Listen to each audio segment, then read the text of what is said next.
மாவட்ட உயரதிகாரிகளுக்கு என்ன கோரிக்கை வைக்கிறீங்க? உங்க பேர் என்ன? நீங்க எந்த ஊர்? வணக்கம். என் பேர் பிரவீனா.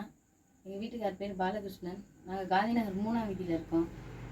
எங்கள் வீட்டுக்கார் கடந்த 2 வருஷத்துக்கு முன்னாடி சிறுநீரக கோளாறுனால இயற்கை மரணம் இறந்துட்டார்.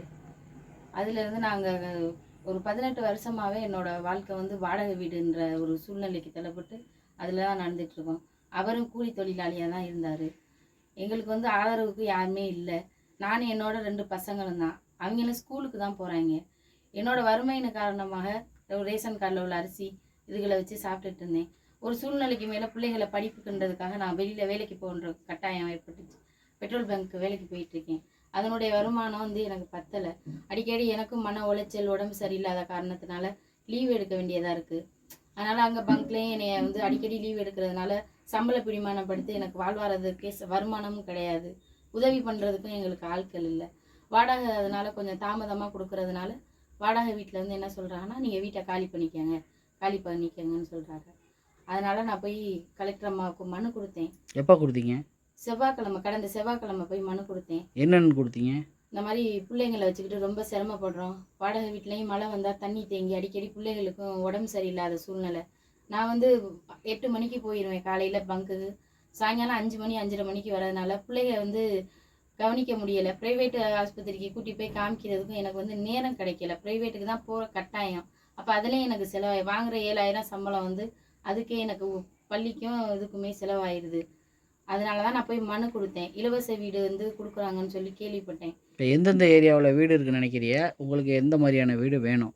அம்மா வீடு எனக்கு காந்தி நகரில் இருக்கிறதுனால பக்கத்தில் போஸ் நகர், இங்கே காமராஜபுரம் இது மாதிரி பக்கத்தில் ஏதாச்சும் கொடுத்தா எனக்கு கொஞ்சம் நல்லாயிருக்கும். அதனால் கொண்டு போய் மனு கொடுத்தேன். இன்னும் தகவலும் வரல, ஒரு ஃபோனும் வரல. ரொம்ப வாழ்வாதாரம் கம்மியான குடும்ப சூழ்நிலை கம்மியானனால தான் நான் கொடுத்தேன். ஆதரவற்று இருக்கோம். அம்மாவை தான் எங்களுக்கு கொஞ்சம் உதவி பண்ணணும். நீங்கள் என்ன படிச்சிருக்கீங்க? நாங்கள் 10th ஃபெயிலு. இப்போ நீங்கள் கணவனை இழந்திருக்கீங்க. கணவனை இழந்தனால இந்த வேலை வாய்ப்புகள்லாம் போடுறாங்களே, அதுக்கு எதுவும் பதிவு பண்ணியிருக்கீங்களா? ஒரு 6 மாதத்துக்கு முன்னாடி போய் நான் கலெக்டர் அம்மாவை பார்த்து நேரடியாக கொடுத்தேன், மனு கொடுத்தேன். உடனே அவங்களும் ஸ்டெப் எடுத்தாங்க. எம்ப்ளாய்மெண்ட் ஆஃபீஸர் சாருக்கு வர சொல்லி என்னைய தனிப்பட்ட முறையில் பேசி என்னைய ஏதாச்சும் ஒரு வேலை அரேஞ்ச் பண்ணி கொடுக்க சொன்னாங்க.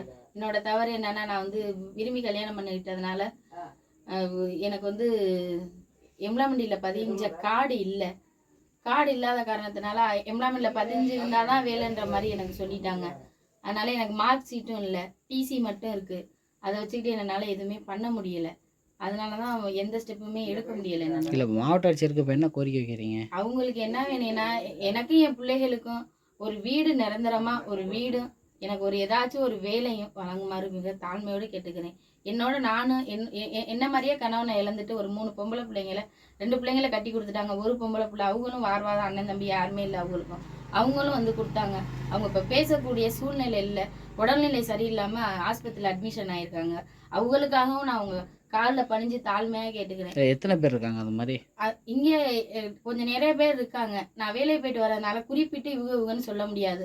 அம்மாளோட நல்ல மனசு சொல்லி அண்ணே சொன்னாங்க, நீங்கள் கேளுங்கம்மா, கண்டிப்பாக கிடைக்கும் அப்படின்னாங்க. நாங்கள் கேட்குறோம், உங்கள் காலில் பணிஞ்சு கேட்குறோம், எங்களுக்கு இந்த ஒரு உதவி பண்ணி கொடுங்க. இல்லை, அப்படியே காலிலெல்லாம் அப்படியெல்லாம் சொல்ல வேண்டாம். நிச்சயமாக இது உயரதிகாரி கவனத்துக்கு இப்போ போயிடும். நிச்சயமாக நடவடிக்கை உறுதியாக எடுப்பாங்க. ரொம்ப நன்றி.